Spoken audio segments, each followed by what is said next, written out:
Hi friends, ఈ video మీకోసం చేస్తున్నాం ఫ్రెండ్స్. ప్లీజ్ లైక్ చేసి సబ్స్క్రైబ్ చేయండి.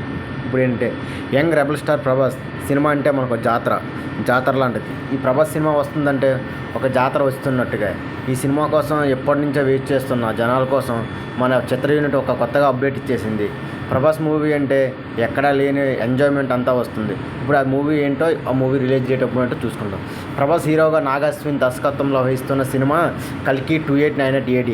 మహాభారతం ముగింపుతో ఈ సినిమా కథను మొదలుపెడుతూ హిందూ పురాణికంలో కొన్ని పాత్రలను సూపర్ హీరోలుగా నేటి తరానికి పరిచయం చేసే ప్రయత్నమే ఈ కల్కి. అయితే ఇందులో బడా నటులు నటిస్తున్నారు కాబట్టి అమితాబ్ బచ్చన్ పాత్రను పరిచయం చేసేటట్లుగా ఇంకొకరి పాత్రను పరిచయం చేయడానికి చిత్ర యూనిట్స్ ప్రయత్నం చేస్తుంది. ఇది ఎలా ఉంటే దాదాపుగా 400 కోట్ల బడ్జెట్తో తెరకెక్కిస్తున్న ఈ మూవీ ఇప్పటికే పలుమార్లు వాయిదా పడింది. కాగా ఈ మూవీ మే 9న రిలీజ్ చేస్తామన్నట్లు మేకర్స్ గతంలో ప్రకటించారు. అయితే ఈ సినిమా ఆ సమయంలో నేషనల్ వైడ్ ఎలక్షన్లు జరగడంతో ఈ సినిమాని వాయిదా చేయవలసి వచ్చింది. అయితే పోస్ట్ పోన్ చేసిన చిత్రం తరువాత ఏ డేట్కి తీసుకురావాలన్నది ఆసక్తికరమైన విషయం. తాజాగా రిలీజ్ డేట్పై ఒక చిత్ర యూనిట్ అధికారికంగా ప్రకటించేసింది. ఈ సినిమాని జూన్ 27న వరల్డ్ వైడ్గా గ్రాండ్గా రిలీజ్ చేయబోతున్నారని ఆడియన్స్ చెప్పారు.